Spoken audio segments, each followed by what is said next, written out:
Оппозиция провела мирную манифестацию у здания государственного телевидения Венесуэлы в Каракасе. Основное требование – свобода слова. Активисты возмущены тем, что массовые акции протеста против режима Николаса Мадуро, в ходе которых погибли 62 человека, очень скудно освещаются в эфире.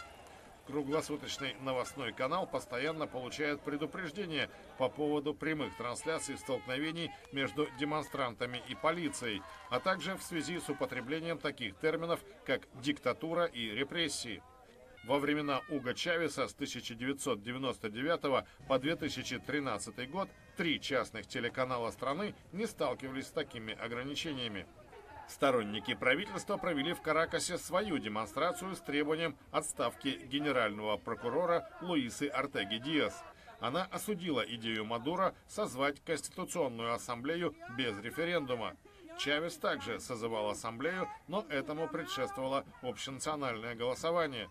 Выступая по телевидению, Мадуро заявил, что проведет референдум по новой конституции. Он также осудил решение президента США выйти из Парижского соглашения по климату и назвал его катастрофическим. Президент Трамп повернулся спиной к миру. Мир должен отреагировать, потому что у нас есть право защищать жизнь на этой планете.